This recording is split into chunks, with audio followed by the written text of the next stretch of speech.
Look at that, it's snowing. First real snowfall of the year. And today, I'm gonna breed some rabbits. There we go. Here's a good boy, huh? Hey guys, welcome back to another Slightly Rednecked video. Again, my name's Chris, and if you're not familiar with this channel, I help you to produce your own meat, eggs, and vegetables from your backyard, your balcony, deck, garage, or even a spare room in your house if that's the way you want to do it. Today we're going to be breeding rabbits. Now, for me, wintertime is the best time to breed rabbits. Fall, winter, maybe even into early spring. But hang on a second, let me get this cage open. There we go. But, you know, I stay away from breeding rabbits in the summer. And that may seem counterproductive to you if you're new to breeding rabbits. Rabbits have a big fur coat on, and the heat of summer is very, very hard on them. So when the temperatures get above 80 degrees Fahrenheit and they stay that way for a regular time, it's possible that your bucks can actually go sterile during that time frame. So it's really best to breed them, in my opinion, in the fall, in the wintertime, even when it's cold out. Now today's not brutally cold, it's 35 degrees Fahrenheit, something like that. But the cold is coming. And that's okay. It's not a big concern. We'll get to putting a nest box in a couple of weeks, stuff it with straw, and as long as she has her babies in the nest box, pulls some fur and covers them up, then they're gonna be just fine. I've actually never lost a baby that was in the nest box to the cold, and I've lost plenty of them when I've tried to breed in the summertime and the heat of summer's on. The babies just have a hard time handling that. Let me go ahead and get her in here, and we'll see if she's receptive today. Come on, come on.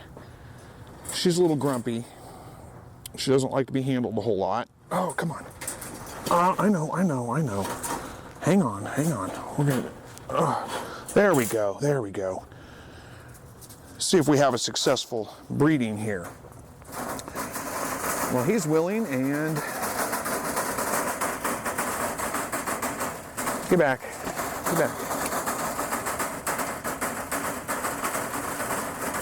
Here, we'll bring you guys in a little closer so you can see what's going on. He's definitely willing, but she hasn't lifted for him yet. And this is usually what you see when you try to breed rabbits, is the buck is incredibly willing, the doe's not always willing. Looks like she's trying to lift for him now, but maybe he's in an awkward position. That's okay, we'll give him a few minutes.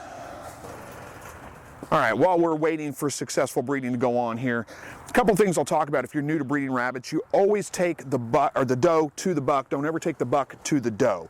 Does can get very territorial about their cages, and if you take the buck to the doe, she may try to fight him. She can do a lot of damage to him. But you take her to his cage, and she's not going to be territorial in there. She's going to be a little bit more submissive. Now, this is a common problem that you run into right here, where the doe just kind of hunkers down in the corner. We'll give her a few minutes, let him kind of check her out. She might move around a little bit, give him a little bit better access, and we'll get a couple of fall-offs, hopefully. Sometimes I'll hurry it along, and I'll just reach in there and push her around a little bit so she'll move.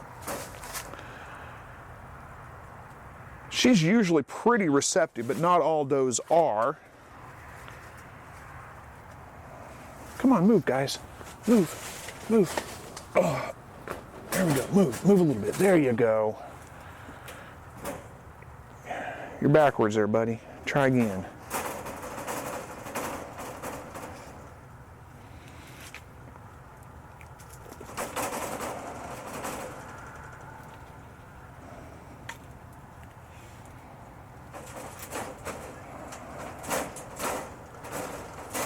There we go. That's what we were looking for right there. We're going to let him try one or two more times, get one or two more fall-offs.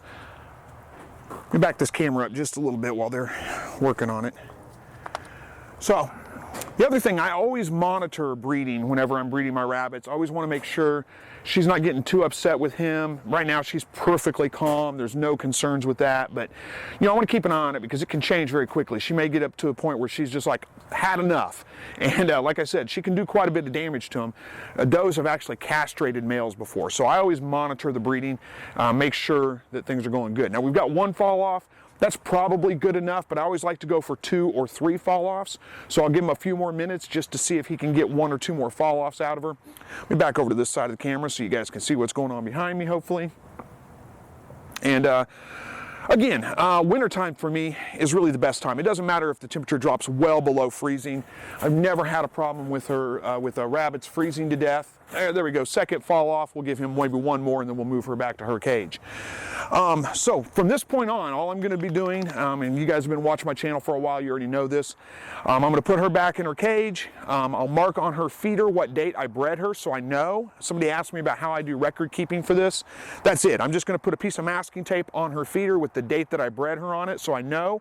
And then about 25 days from now, I'm gonna start checking her for when she's ready to build a nest. And that means just bring a handful of straw out, I'll toss it in her cage. And when she starts picking it up and running around with it hanging out both sides of her mouth, say that correctly, it's gonna be a very obvious thing what I'm talking about. Then that means she's ready to build a nest and I'll go ahead and put the nest box in. Now I'll show you my nest box here real quick. So I've got a couple of them up here. This is one of them. I need to clean it up, but I got some time before I need to do that. This is what I use for a nest box. So what I'll do is I'll take this, it's got a little lower lip here. I don't know what that is, I've got a video on how to build a wire nest box. I'll put a link up here or on this side. One of the sides, I can't ever remember which one it goes on, where you can see how I built this nest box. What I'll do is I'll line it with cardboard and then I'll stuff it with straw, just as full as I can get with straw, throw that in her cage. And that's really all I need to do. She'll build her nest in there. Usually, they don't do much until the day they're gonna have babies. And then they jump in there, have their babies, pull their fur, cover them up. So I'll watch her pretty close when it comes to day 27, 28, somewhere right around in there. I'll keep a pretty close eye on her just to make sure when she has her babies, she does it in the nest box itself. And as long as she does, everything should be fine. I shouldn't have any problems whatsoever.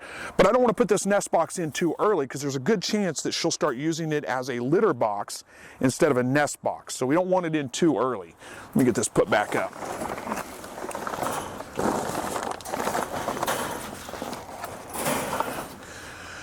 All right, you guys have had 2 fall offs. Are you going to get one more in there?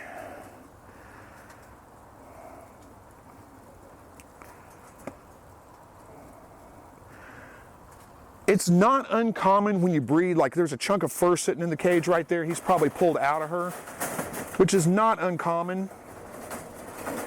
There we go. There's 3 fall offs. That's plenty good. You can do 4, you can do 5, however many you want. 3's plenty good. Let's go ahead and get her back in her own cage. That's enough, buddy. That's enough. Good job. Oh, come here. Max, go on. Don't need your help. There we go. There you go.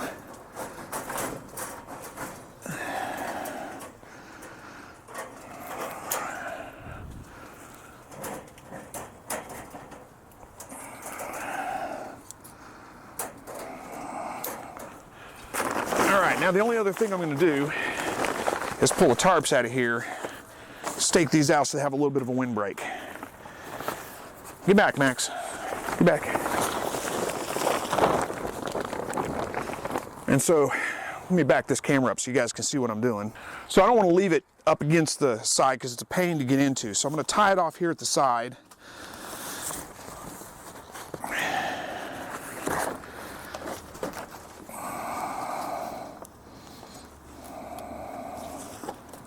Good enough. Now I got to find my stakes.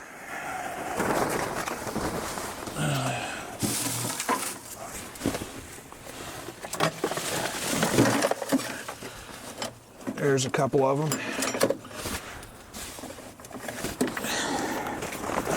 Watch out, watch out. Then I'm just going to stake this tarp out so I have a way to get in there, but it still gives them a nice wind block.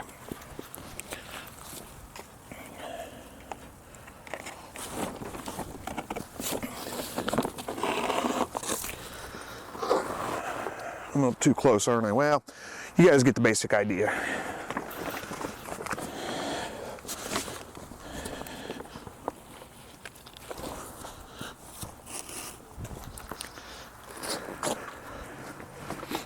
All right, so now I've got a nice area where I can get in here, tend to them. They're not too crammed in there, but they've got a wind block, especially with all the snow coming. It's not gonna just pile up in their cages. It's gonna keep the wind off of them and keep them comfortable. And really for wintertime, that's all you need to do. Again, they've got big fur coats, so as long as you can get them out of the wind, keep them out of the wind, they're going to do just fine. There's no heat that's necessary. Now you may notice I've got my automatic watering system still set up. I don't know if you can see this in the video right now, but it's still set up. It's still working because right now it's only 35 degrees. It's not below freezing. It's been dropping below freezing at night, but during the day it's been warming up into the 40s and 50s. So right now it's not too bad. Everything's still working. If it gets to a point where we have prolonged days where it never gets above freezing, or that's going to be predicted, I'm going to have to take the watering system down, and I'll switch over to watering them in these rubber crocks here, when they'll just bring water out, fill it up about that far in the morning. They'll come in and get a drink out of the water, and then when I come in the evening, I'll fill it up a little bit more, and then the next morning I just knock the ice out and start all over again. So that's how I water in the wintertime, but other than that, that's it. There shouldn't be any issues with these. I'll follow these guys along as, she starts to have her babies and all that kind of stuff. I'll show you all that. But that's it. It's pretty easy taking care of rabbits in the wintertime. The water is really the worst part, but the babies do fantastic. They stay snuggled up warm in that nest box, and I never have any problems with them. Whereas in the summertime, the heat of summer really does work on them. So anyway, thank you guys so much for watching this video. Oh, one other thing I will mention before I go is, if you've been following the channel for a little while, you may know that I've been holding off on breeding my rabbits because I've been looking for some better breeders. These guys are actually good breeders.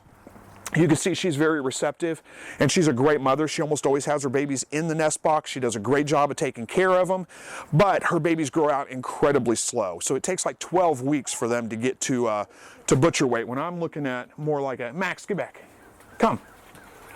Get out of there, sorry. When I'm looking at more like an 8-week time frame where I want to get them to butcher weight by 8 weeks. I don't want to have to feed them out for that extra month. So I have been looking for some other breeders, but I haven't found any. So we're already in the middle of December. It's December 13th today. So I've decided to go ahead and just breed her again. We'll at least get some rabbits out of her. If I wait too much longer, I'm going to be running out of breeding season. So anyway, that's it for today. Thank you guys so much for watching this video. And as always, God bless.